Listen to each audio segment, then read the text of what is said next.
बिस्मिल्लाहिर्रहमानिर्रहीम। लाखों करोड़ों दरूद नबी अकरम सल्लल्लाहु अलैहि वसल्लम पर और उनकी आल पर। आज हुकूमत के कयाम के 9 दिन बाद वफाकी काबीना ने हल्फ उठा लिया। काबीना में नून लीग के 12 वफाकी वुज़रा, 2 मिनिस्टर ऑफ स्टेट और 2 मशीर शामिल हैं। पाकिस्तान पीपल्स पार्टी के 9 वफाकी वुज़रा और 2 स्टेट मिनिस्टर, JUI के 4 और MKM के 2 वुज़रा शामिल हैं। लेकिन काबीना के हल्फ के साथ ही इत्तेहादी जमातों में पहला इख्तलाफ भी सामने आ गया। बिलावल भुट्टो ने आज वजीर खारजा का हल्फ नहीं उठाया। सराय के मुताबिक पाकिस्तान पीपल्स पार्टी सदर का ओहदा, चेयरमैन सेनेट का ओहदा और गवर्नर पंजाब की तलबगार है। वजीर आजम ने इन्हें जवाब दिया, यह फैसला मियां नवाज शरीफ करेंगे, आप लंदन में उनसे जाकर मिलने। लिहाजा बिलावल भुट्टो आज रात लंदन रवाना हो गए।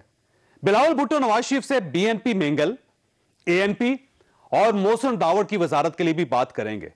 क्या यह पहला इख्तलाफ यही खत्म हो जाएगा या फिर यह नए इख्तलाफात का स्टार्ट साबित होगा? यह हमारा आज का इशू होगा। जबकि जस्टिस काजी फाइज ईसा के खिलाफ केस किसने बनाया, मुल्क में एक नई कंट्रोवर्सी शुरू हो चुकी है। वजीर आज़म का दावा है, मुझे वजीर कानून फरोग नसीम ने मजबूर किया था। फवाद चौधरी भी यह जिम्मेदारी फरोग नसीम के सर डाल रहे हैं, जबकि फरोग नसीम का कहना है यह फैसला वजीर आज़म ने किया था। यह मामला क्या मामला है, हम यह भी डिस्कस करेंगे। हमारे साथ रहिएगा। दोबारा खुश आमदीद। हमारे साथ राना सनाउल्लाह साहब इस वक्त मौजूद हैं, नए वजीर दाखिला। राना साहब, आपका बहुत बहुत शुक्रिया और आपको बहुत बहुत मुबारक हो। ये फरमाइएगा, आपके आते ही इमरान खान साहब की सिक्योरिटी वापस क्यों ली जा रही है? नहीं, इस बारे में मेरे इल्म में नहीं है, लेकिन आज से 2 दिन पहले ये मामला जो है ये प्राइम मिनिस्टर के सामने पेश हुआ था, उनकी सिक्योरिटी को बीफ अप करने का। तो प्राइम मिनिस्टर ने खुद ये बड़े वाज़ेह अहकाम दिए थे कि इमरान खान साहब की जो सिक्योरिटी है उसको बिल्कुल बीफ अप किया जाए और जो भी रिक्वायरमेंट्स हैं, जो भी मुतल्लिका एजेंसीज की या जो सिक्योरिटी के मामूल लोग हैं, उनकी जो रिक्वायरमेंट है उसको पूरा किया जाए। गोया साबिक वजीर आजम की हैसियत से उन्हें फुल प्रोटोकॉल और सिक्योरिटी मिलेगी जो साबिक वज़ीर आज़म को मिलती है पाकिस्तान में? जी बिल्कुल, जो कानून और रूल के मुताबिक है वो उन्हें मिलनी चाहिए, उन्हें मिलेगी। और अगर उनके बारे में कोई स्पेसिफिक रिपोर्ट्स हो, जैसे बाज़ औक़ात स्पेसिफिक रिपोर्ट्स होती हैं, तो उन रिपोर्ट्स की रोशनी में जो उनकी सिक्योरिटी को बीफ अप करने का की अगर जरूरत हुई तो वो भी बिल्कुल की जाएगी। उस बारे में प्राइम मिनिस्टर खुद जो है वो अहकाम जारी कर चुके हैं, इसलिए मैं नहीं समझता कि उनकी सिक्योरिटी को कोई वापस लेने की बात में कोई हकीकत हो। राना साहब, ये फरमाइएगा कि इमरान खान साहब का अपना भी ये कहना है, फवाद चौधरी साहब का भी कहना है और पूरी PTI का ये कहना है, और शेख रशीद साहब का जो साबिक वजीर दाखिला थे उनका भी ये कहना है कि इमरान खान साहब की जान को खतरा है। तो इसका मतलब ये है कि उन्हें एक फुल प्रूफ सिक्योरिटी चाहिए, और अगर खुदा ना खास्ता को वाकया हो जाता है इस किस्म का तो उसका जिम्मेदार कौन होगा फिर? देखिए जी, फुल प्रूफ सिक्योरिटी जो है वो जिस तरह से आपने बात की है कि उनकी जान को खतरा है, तो फुल प्रूफ सिक्योरिटी जो है वो गवर्नमेंट की जिम्मेदारी है और गवर्नमेंट जो है वो अपनी जिम्मेदारी निभाएगी और फुल प्रूफ सिक्योरिटी जो है वो काम करेगी। बाकी जो है मैं समझता हूँ कि इस किस्म के खदशात जो हैं उनको इसी तरह से जो है वो रोका जा सकता है या दूर किया जा सकता है। और ये फरमाइएगा सर, ये जो फरा खातून थी, फरा गोगी जिनका नाम था, या फरा खान उनका नाम था, ये भी एक खबर आज ही गर्दिश कर रही है कि उनके खिलाफ भी एक रेड वारंट जो है वो वजारत दाखिला जारी कर रही है और उनसे रिकवरीज भी और उनके खिलाफ तहकीकात भी होंगे। देखिए, उनके मुतल्लिक जो चीजें जो है वो गर्दिश कर रही हैं, उनकी प्रीमा फेसाई जो प्रीलिमिनरी इंक्वायरी है उसके नतीजे में अगर कोई हकायक सामने आएंगे तो फिर उनको पहले ये कहा जाएगा कि वो उन हकायक को कन्फ्रंट करें और इंक्वायरी ज्वाइन करें, और उसके नतीजे में अगर उनके खिलाफ कोई केस कानून के मुताबिक बनता हुआ तो उसके मुताबिक जो है वो कानून अपना रास्ता लेगा। लेकिन ऐसी कतई कोई बात नहीं है कि उनको खामखा जो है वो हरास किया जाए या उनको अरेस्ट किया जाए। जिस तरह से पिछले 4 साल ही होता रहा है कि बंदे को पकड़ पहले लेते थे, उसके बाद फिर उसका जुर्म तलाश करते थे। तो इंक्वायरी तो अगर कोई शिकायत हो तो वो होनी चाहिए, लेकिन तफ्तीश होगी, आपका ख्याल है? उसके नतीजे में जो तफ्तीश तो तब है ना कि अगर कोई मुकदमा दर्ज होगा, लेकिन वो पहले तो इंक्वायरी है, उस इंक्वायरी में कोई चीज सामने आएगी, कोई सॉलिड एविडेंस होगी, तो फिर ही उसके ऊपर मुकदमा दर्ज हो सकता है। अच्छा राना साहब, ये फरमाइए, आपके खिलाफ एक केस है एएनएफ का, और अब एएनएफ आपके एक मुतहद इदारा है। ये फरमाइएगा कि आप अपने मुतहद इदारे की जो इंक्वायरी उसको फेस करेंगे, अदालत में जाएंगे और केस लड़ेंगे वजीर दाखिला की हैसियत से, या फिर आप इसको फ्रीज करके आप ये चाहेंगे कि आपकी वजारत दाखिला जब खत्म हो तो आप उसके बाद अदालत में पेश हों? नहीं, जैसे वो केस तो अब अदालत में है, और अदालत जो है वो तो किसी के मुतहद नहीं है। बाकी मैं अगर महकमे से ये पूछ सकूं तो मैं इतना जरूर मालूम करना चाहूंगा कि ये 22 करोड़ मालियत की बड़ी फाइन किस्म की यूनिट जो है, ये कहाँ से आई और ये किसने प्रोवाइड की थी इतनी भारी रकम की, उनकी मेरी गाड़ी में रख दी जाए। तो बाकी जो केस अदालत में है, मैं समझता हूँ कि अदालत से मुझे इंसाफ मिलेगा, उससे मैं उसको वहां पे कंटेस्ट कर रहा हूँ, मैं करूंगा। तो आप एएनएफ से पूछेंगे कि वो आपके खिलाफ जो केस बना था वो क्यों बनाया गया था, किसके कहने पे बनाया गया था, और वो 12 केजी जो हेरोइन थी वो कहां चली गई? यानी कहां से आई वो, कहां से आई? अच्छा, यानी मेरी तो थी नहीं वो, ये तो पक्की बात है, लेकिन आखिर किसी की तो होगी ना, और अगर किसी की थी और उसने जानबूझ के उसे मेरे जुम्मे लगाया है तो उसका माल जो है उसे वापस मिलना चाहिए। ठीक है। और अगर कोई शख्स जिम्मेदार हुआ, किसी ने प्रोवाइड की हो और जिम्मेदार हुआ, और पिछली हुकूमत का कोई शख्स जिम्मेदार हुआ, तो उसके खिलाफ आप कार्रवाई करेंगे? देखिए, कार्रवाई उसके खिलाफ होनी चाहिए। यदि आप एक डेथ पेनल्टी का केस जो है अपने मुखालिफ के ऊपर बना दें और बाद में उसको साबित भी ना कर सके, और फिर अगर वो आपकी ये सारी चीज जो है वो वाज़ेह हो जाए, तो उसको फिर कॉन्सिक्वेंसेस तो फेस आपको करने चाहिए। ठीक हो गया। अच्छा, आखिरी सवाल आपसे सर, ये बताइएगा कि वजीर दाखिला की हैसियत से कुछ सिक्योरिटी मिलती है, जो साबिक वजीर दाखिला होती है, तो शेख रशीद साहब को भी आप समझते हैं हक हासिल है कि उनको भी सिक्योरिटी दी जाएगी, क्योंकि उनकी जान को भी खतरा है? जी बिल्कुल, अगर उनकी जान को खतरा है तो उसके मुताबिक जो रूल्स और कानून के मुताबिक जो सिक्योरिटी उनको मिलनी चाहिए। बिल्कुल ऐसी जो है वो फ्रोही और छोटी चीजों में हम बिल्कुल नहीं पड़े, जो उनका हक है कानून के मुताबिक वो उनको मिले। ठीक। राना साहब, आप बहुत बहुत शुक्रिया। ख्वासा यहाँ पे छोटी सी ब्रेक लेंगे और ब्रेक के बाद पैनल के साथ वापस आएंगे। प्रोग्राम में दोबारा खुश आमदीद। हमारे साथ तशरीफ रखते हैं कादर मंदोखेल साहब, पाकिस्तान पीपल्स पार्टी के साथ इनका ताल्लुक है। सेनेटर ओन अब्बास बपी साहब हमारे साथ तशरीफ रखते हैं, पाकिस्तान तहरीक इंसाफ के साथ इनका ताल्लुक है। और हमारे तीसरे मेहमान बशीर मेमन साहब, DGFIA थे और आजकल ये नए पंडोरा बॉक्स खोल रहे हैं, नए इंकशाफात कर रहे हैं। अगर आप इजाजत दें तो मेमन साहब को मैं पहले उनसे बात कर लूं। मेमन से ये फरमाइएगा सर, ये जो काजी फाइज ईसा साहब का केस है उसमें ज़ाहिर है आपका मेन किरदार था। FIA के बगैर तो इन्वेस्टिगेशन हो ही नहीं सकती थी कि किसी जज के खिलाफ, तो ये बाकी जिम्मेदार कौन है? वजीर आज़म साहब थे, ये फरोग नसीम साहब थे, किसने आपको बुला के कहा था?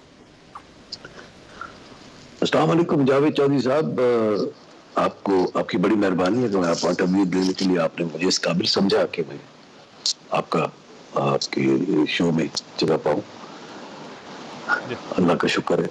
अब अर्ज ये है कि ये बेसिकली FIA ने इन्वेस्टिगेशन करनी ही नहीं थी, यही तो मेरा कंटेंशन था। FIA इन्वेस्टिगेशन कर नहीं सकती, वन किसी भी सुप्रीम कोर्ट के जज के खिलाफ, वो सुप्रीम जुडिशियल काउंसिल का काम वो करेगी जो भी करना है, और या उन्हीं के अहकामात के ऊपर कुछ हो सकता है। ये बेसिकली जो अभी इंशाल्लाह इंक्वायरी होगी तो पता लग जाएगा कि ये डॉक्यूमेंट्स आए थे OECD और कोई रॉयल टैक्सेशन अथॉरिटी है UK की, उन्होंने डॉक्यूमेंट्स दिए थे गवर्नमेंट ऑफ पाकिस्तान को, उनके साथ एग्रीमेंट था 2016 का है मेरे ख्याल में, जब इसाक डार साहब वजीर खजाना थे, उन्होंने किए थे कि वहाँ के जो डबल टैक्सेशन जो जो भी था, मुझे नहीं इतना अंदाजा, वो डॉक्यूमेंट्स आए थे, वो उन्होंने हमारे साथ शेयर किया था। डेटा जो शेयर किया था उसी वो FBR में उस वक्त डायरेक्टर इंटरनेशनल टैक्सेशन थे अशफाक साहब, डॉक्टर अशफाक। उन्होंने जो इस वक्त चेयरमैन है FBR के, जो चेयरमैन FBR के, ठीक, उन्होंने ये शेयर किए थे जो कि नहीं शेयर करने चाहिए, because they are only meant for taxation purpose. अभी इंक्वायरी होंगी तो खुद बहुत पता लग जाएगा, बजाय इसके कि यहाँ पर वो हाइप क्रिएट होती रहे। मैं ये समझता हूँ कि इंक्वायरी होनी चाहिए कि डॉक्टर ये जो हमारे काजी फाइज साहब, जो जस्टिस काजी फाइज साहब है, उनका केस के उनके डॉक्यूमेंट्स कहाँ से आए, कैसे आए, किस तरह आए। वो आए थे एसेट रिकवरी यूनिट, जो हमने एक ड्रामा बनाया हुआ था वहां पे, ये बेसिकली शहजाद अकबर साहब के पास आए थे। मैं आपको बता दूं जो खबर थी उस वक्त, शहजाद अकबर साहब के पास आए थे, फिर वो प्राइम मिनिस्टर साहब के पास लेकर गए, फिर फरोग नसीम साहब को बुलाया गया, फिर आपको बुलाया गया था कि FIA इनको गिरफ्तार करे। जी हमें बुलाया गया था कि हम उसको मनी लॉन्ड्रिंग में ले आए। मनी लॉन्ड्रिंग में बनता है, मनी लॉन्ड्रिंग में ले आए और मनी लॉन्ड्रिंग में ले आ करके उनको जो है वो जिस तरह लीगल प्रोसीडिंग्स होती है, वो मैं कहा खुदा का वास्ता है ये किस तरह हो सकता है। ये मैं 3-4 घंटे के लिए इसके साथ रिलेट रहा, फिर मैंने इनकार कर दिया कि भाई नहीं कर सकता, कानून इजाजत तो नहीं देता हमें कि हम अपनी मर्जी से जो चाहे करते फिर ये नहीं हो सकता। और फिर मतलब खुदा का कर रहा ऐसा हुआ कि वो शायद उन्होंने खुद ब खुद करना शुरू कर दिया और फिर वो पूरे का पूरा उड़ गया सुप्रीम कोर्ट से। अच्छा ये फरमाइए, ये मीटिंग कहाँ पे हुई थी और क्या प्राइम मिनिस्टर वहां पे थे? सर प्राइम मिनिस्टर ऑफिस में मुझे बुलाया गया, प्राइम मिनिस्टर साहब के साथ 2 मिनट की बड़ी शॉर्ट सी मीटिंग हुई। उन्होंने कहा कि कोई हिम्मत करना, आप चूंकि बहुत प्रोफेशनल आदमी है तो आप ये हिम्मत के साथ काम करना होगा, we have all support for you, और जो भी होता है 1-2 मिनट की जिस तरह होता है। फिर मैं और आजम और जो हमारे होते हैं शहजाद अकबर साहब के ऑफिस में चले गए। तब जाकर के मुझे पता लगा कि यार ये तो काजी फाइज साहब के केस की बात हो रही है। तो उधर जो है मैंने बिल्कुल उनको मना किया, मैंने कहा खुदा का वास्ता मत करो यार, किस तरह होगा। बट फिर वहां से उठ के गए कि वो आजम खान साहब जो प्रिंसिपल सेक्रेटरी थे उन्होंने रखा था और शहजाद अकबर साहब ने रखा था। फिर ये फरोग नसीम साहब कहां से आ गए इसके अंदर? फिर हम तीनों मिलकर के गए थे मिनिस्टर लॉ के ऑफिस में कि नहीं आपको कन्विंस करते हैं, ये बिल्कुल आसान केस है, फलाना है, हम आपको ये। मैंने अभी उधर चले गए फरोग नसीम साहब के पास, तो अशफाक अहमद खान भी, अशफाक भी मौजूद थे और वहीं पर सारी बातें हुई हैं। फिर मैंने उनको बताया कि भाई नहीं कर सकते, सुप्रीम कोर्ट के जज साहब हैं, जाहिर है सुप्रीम कोर्ट के जज हैं और सुप्रीम जुडिशियल काउंसिल का काम है ये, हम लोग नहीं इन्वेस्टिगेशन कर सकते, इंक्वायर कर सकते। और अब क्यों खाब मतलब जिस तरह होता है।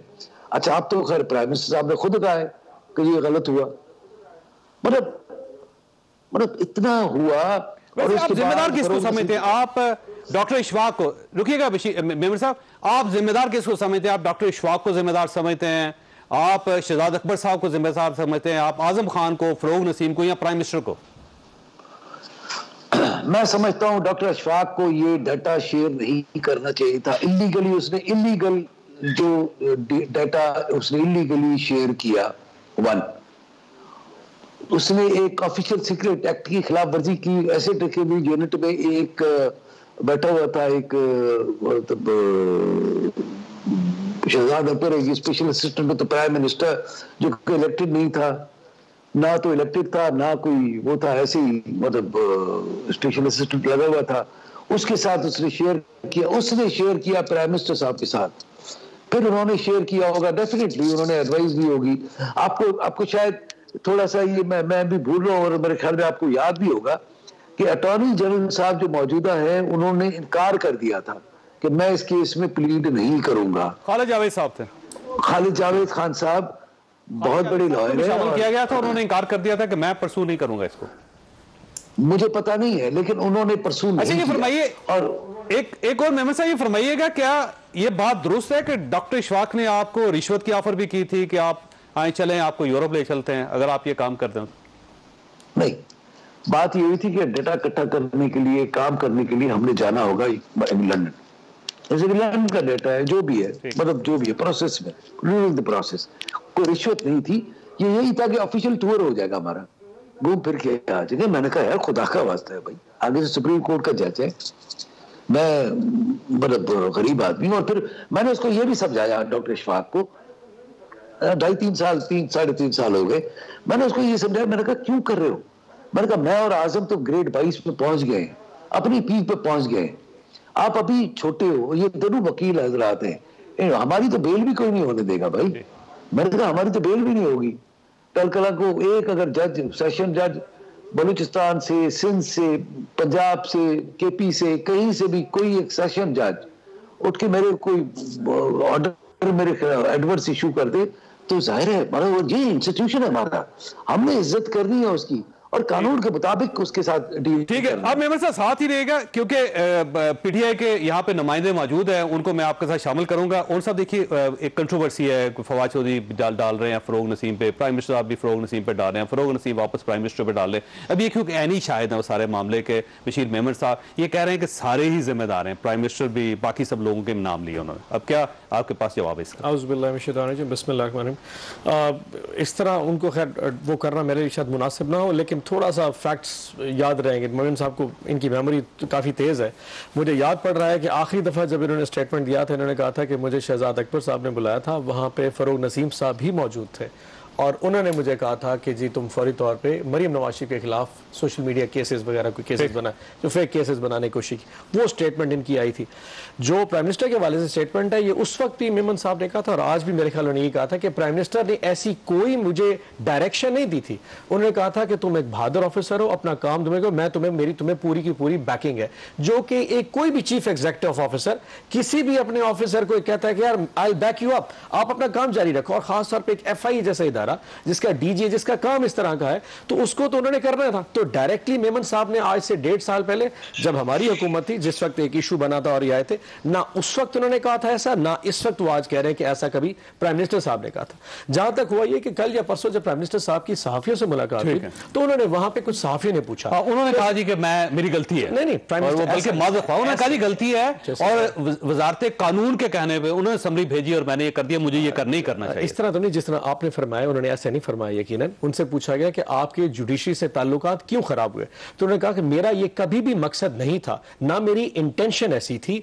मुझे उस वक्त फरोग नसीम साहब ने यहाँ के डॉक्यूमेंट्स दिए थे जिसके ऊपर बाकी जो हमारी कैबिनेट थी वो तकसीम थी कि हमें इसको पसूल नहीं करना चाहिए। Farogh Naseem was very keen on it कि इसको आगे लेके जाना चाहिए, जिसकी वजह से अदरवाइज मेरा फायजीसा के खिलाफ किसी किस्म का कोई बुग़्ज़ नहीं था। देखिए सदर साहब जो है ना आपकी पार्टी के इस वक्त भी मौजूदा सदर हैं और ये सदारती रेफरेंस है, और जब प्राइम मिनिस्टर साबिक प्राइम मिनिस्टर इसको गलत मान रहे हैं तो सदर साहब को रेफरेंस वापस भी ले लेना चाहिए।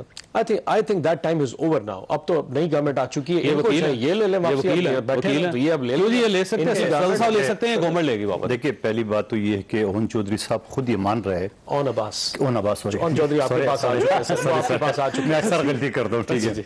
तो ओन अब्बास साहब बता रहे हैं कि DG FIA को इमरान याजी साहब ने, ये वैसे उसको अभी तक वज़ीर-ए-आज़म कह रहे, वो मेरे एक कज़न है, उसका बेटा है, छोटा बेटा, उसका नाम उन्हें पॉलिटिकल रख दिया। तो मैंने कहा पॉलिटिकल क्यों, पॉलिटिकल एजेंट है, कह रहे हमें पसंद है नाम, तो इनको वज़ीर-ए-आज़म पसंद है, तो ये भले सारी जिंदगी वज़ीर-ए-आज़म कहते रहे। ये खुद मान रहे हैं कि बिलावल साहब भी आसिफ अली ज़रदारी साहब को प्रेसिडेंट कहते हैं सर। नहीं, तो प्रेसिडेंट तो ऑलवेज प्रेसिडेंट होता है, आपको पता नहीं है कानून है। प्राइम मिनिस्टर भी प्राइम मिनिस्टर, सेनेटर और प्रेसिडेंट जो है ना वो ऑलवेज सेनेटर और प्रेसिडेंट होते हैं, वो साबिक नहीं होते हैं।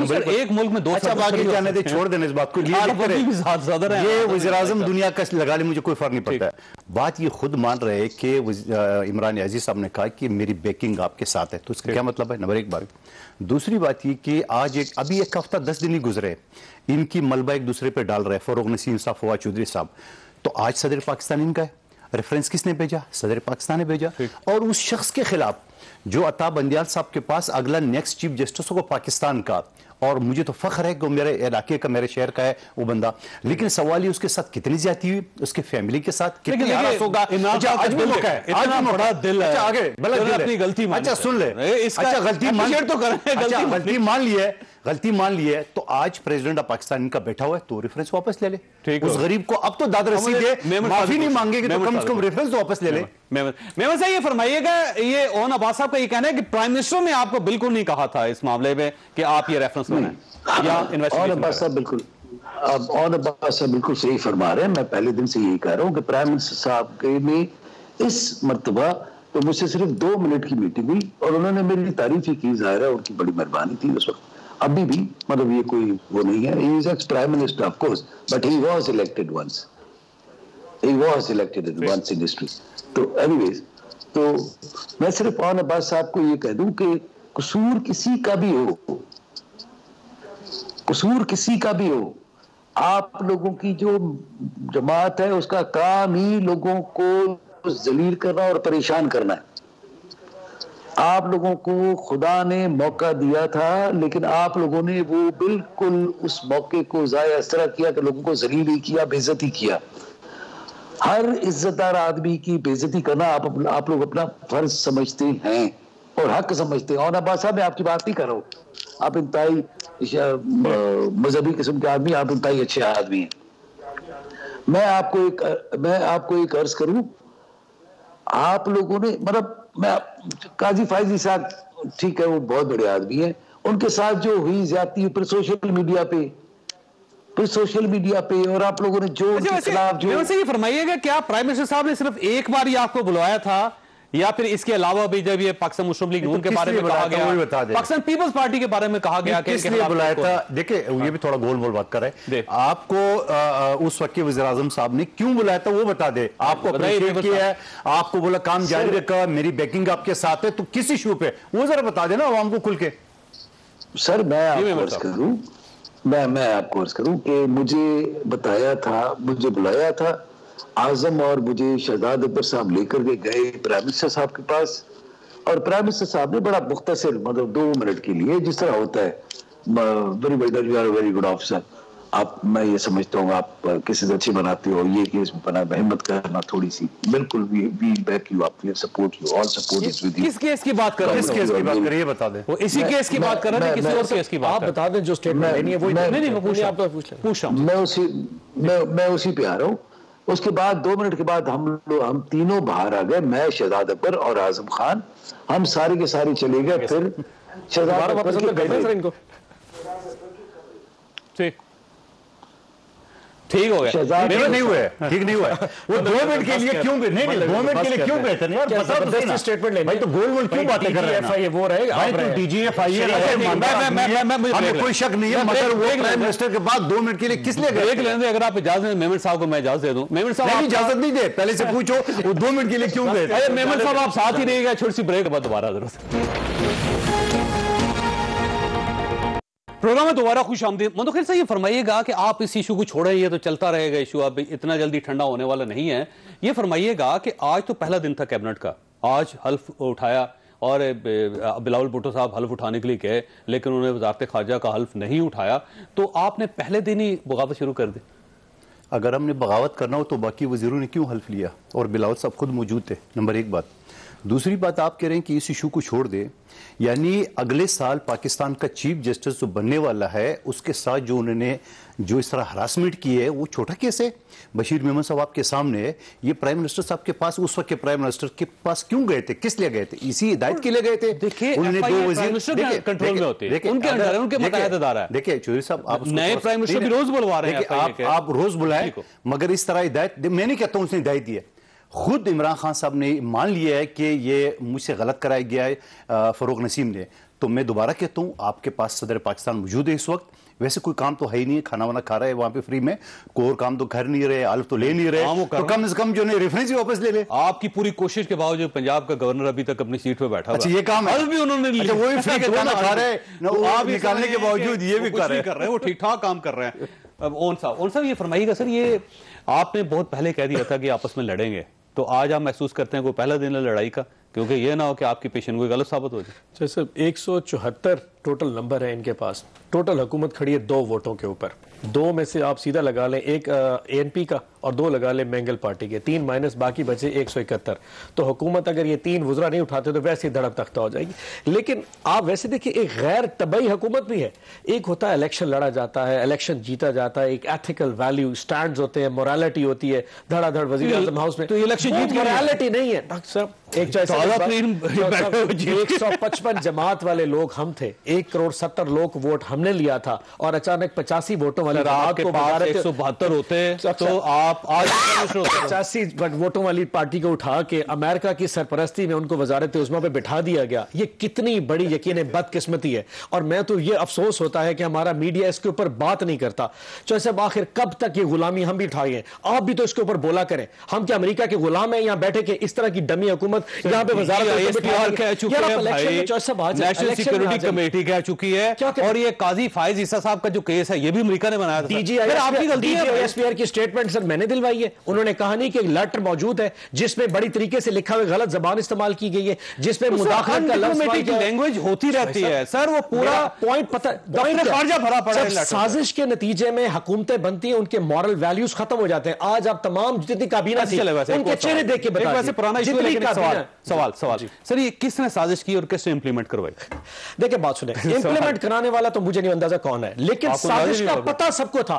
मंदोखेल साहब को पता था, आपको पता था, मुझे भी पता था, पाकिस्तान में हर स्टेक होल्डर को पता था। ये लेकिन बनी है, सबने आंखें बंद कर दी। कोर्ट ऑफ पाकिस्तान के हुक्म से उन्होंने अगर वो सबने आंखें बंद फैसले को रिजेक्ट ना करती तो शायद आपकी हुकूमत आज, तो आप इस समय ये एक मौका था इस मुल्क के तमाम इदारों के पास एक स्टैंड लेने का, और अभी भी वो मौका मौजूद है कि आपके अलावा सारे गद्दार है इसमें। गद्दारी की बात अगर कोई इदारा आपकी हुकूमत को नहीं बचाता तो वो साजिश का हिस्सा। Standing up to the right, जो कॉन्सेप्ट है ना कि सही और हक के साथ खड़े होने का जो मौका था। आसान सा सवाल सर ये है कि इंप्लीमेंट किसने करवाया था? नहीं, मैं अगर उन अब्बास साहब की बात मान भी लूं कि अमेरिका ने कराया, अमेरिका इतना ताकतवर है कि पाकिस्तान की हुकूमतें बदलती है, बनाती है, तो 2018 की हुकूमत किसने बनाई? वो अफगानिस्तान ही बनाई, वो तो श्रीलंका ने बनाई। 155 दूसरी बात ये कह रहे थे कि ये जाली हुकूमत है। मुझे मेरे अलावा, क्योंकि मैं अभी 10-11 महीने पहले ज़मीनी इंतखाबात में हूँ, बाकी पूरे असम्बली तो उनके साथ तो 2018 के इलेक्शन में आई, ठीक है, तो वो जाली हो गई। जब ये प्राइम मिनिस्टर थी, हुकूमत थी, तो असली थी। आज वो जाली हो गई।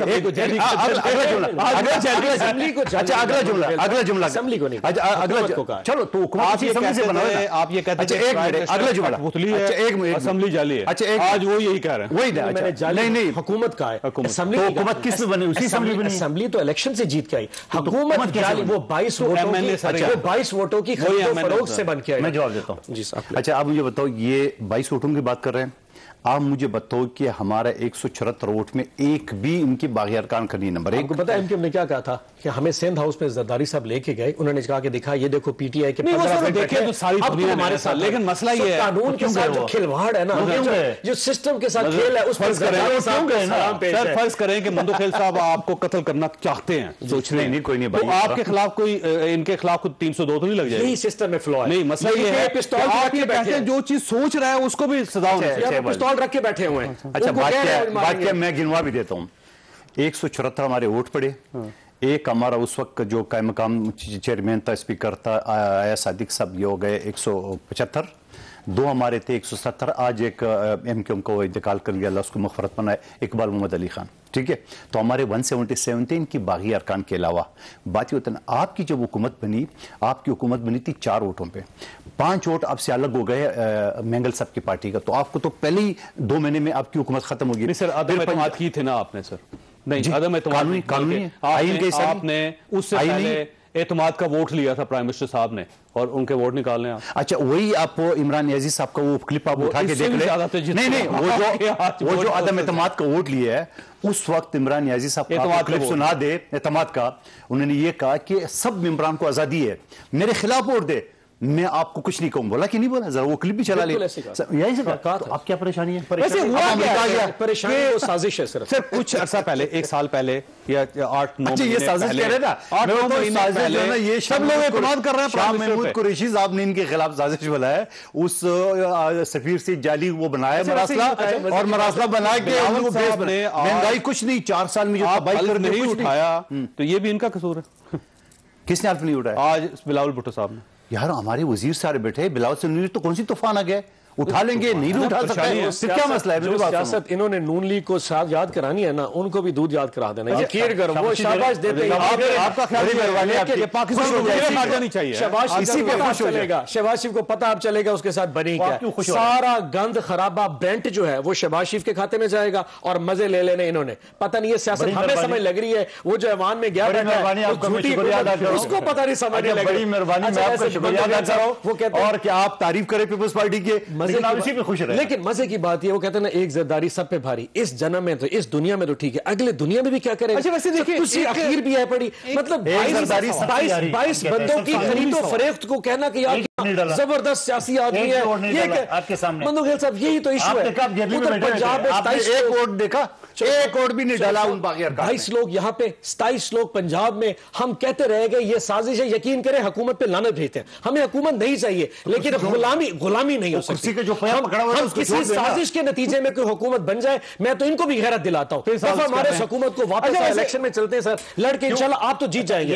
मंदोखेल साहब आप तो जीत जाएंगे, आपने अभी बाई इलेक्शन जीते, लेकिन ये बाकी सारे जितने ड्रामे ये सारे के सारे। अच्छा वैसे एक आईनी सा सवाल आपकी बात में मान लेता हूं कि इलेक्शन पे आ जाए, ये इलेक्शन सिर्फ कौमी असेंबली को, ये पुख्तनख्वा पूरे पाकिस्तान, इस्तीफा दो, पूरे पाकिस्तान आज ही कह रहे हैं लाहौर के जलसे में बात है कि दे देंगे। अंगू के इलेक्शन 2 दिन पहले को पंजाब से मैंने इलेक्ट करा है, उन्होंने वो ख्याल नदीम हल्फ उठाएगा, उस दिन इस्तीफा दे देगा। इस सिस्टम के ऊपर, उस सिस्टम के ऊपर हम उसी दिन आके उसी सिस्टम पे आपने उसको जो इतनी रमजान के महीने में उसको इतनी ख्वारी कराया, उसको कौन जवाब देगा? साहब हम सिस्टम पे लकीर मार देंगे, जिस दिन वो कौमी असेंबली आएंगे हमारा जीता वो हल्फ उठाएगा, हल्फ उठाने के बाद इस्तीफा देगा और वापस चला जाएगा। अच्छा वैसे एक और जो जलसा हो रहा है लाहौर में, उसमें हो सकता है ये पंजाब असेंबली से इस्तीफे दे दें और उसके साथ साथ खैबर पख्तूनख्वा असेंबली भी डिसॉल्व करने का ऐलान कर दे। अगर इन्होंने कर दिया तो आपके पास नए इलेक्शन के अलावा कोई ऑप्शन नहीं बचेगा। देखिए मेरी बात सुनो, आप जितनी मर्जी गैरत दिलाई ये नहीं करेंगे।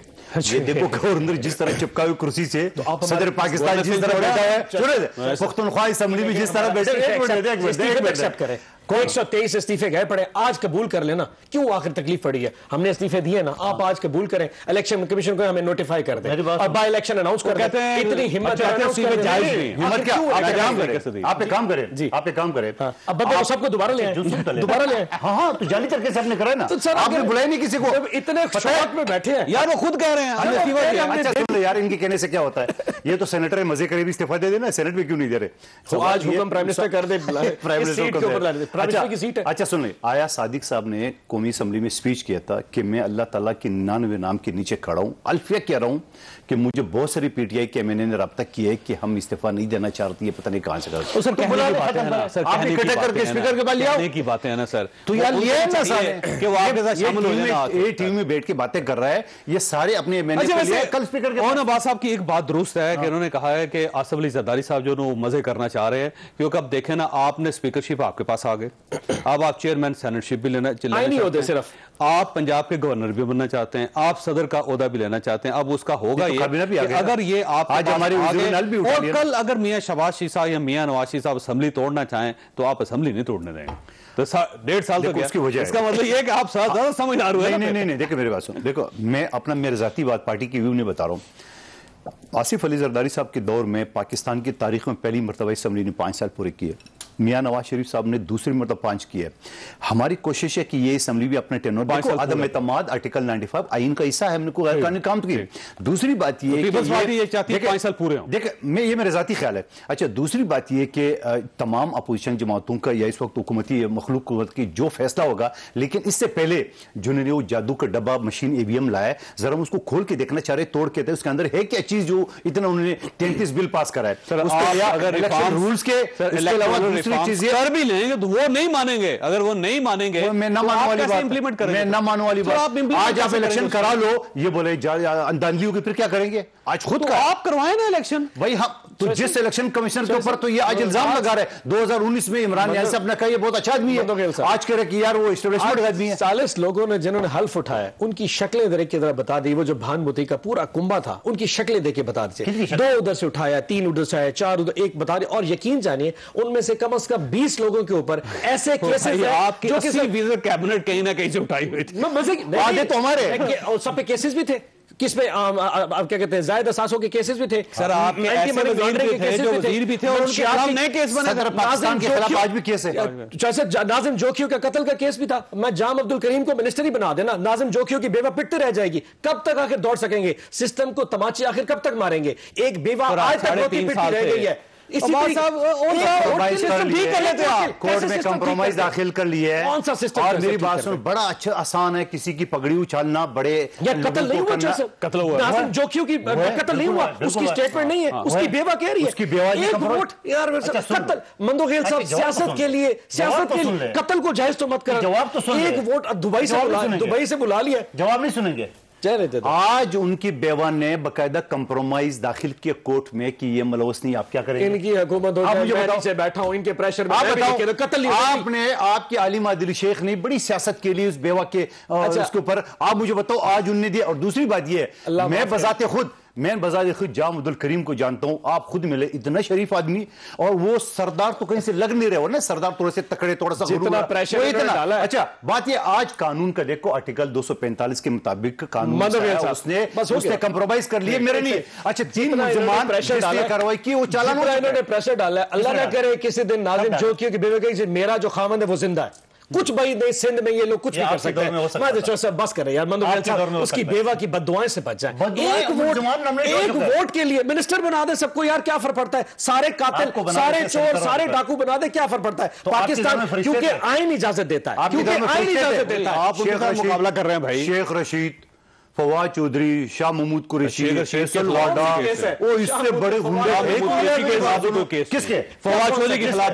फवाद चौधरी पे केस कौन सा है यार? सबसे पहले तो आपके सदर पाकिस्तान फवाद चौधरी पे केस बता दें, अभी निकलेगा ना ये जो तोशाखाना पे निकाल दे, एक आध उसको भी निकल आएगा, आपको धमकी दे रहे हैं। धमकी नहीं दे रहा हूं, लेकिन आप मुझे बताओ, आप बताओ हमारे दोस्त चौधरी साहब, ये पेन अगर मैं आपको तोहफे में दूं, आप उसको बाजार में बेचेंगे? वैसे मुझे देकर देखें। कौन सा आपने गुफ्तगू सुनी, फैसला खुद कर लीजिएगा। अल्लाह ताला आप और आपके अहले खाना घर किसी मुसीबत से महफूज रखे। अल्लाह हाफिज।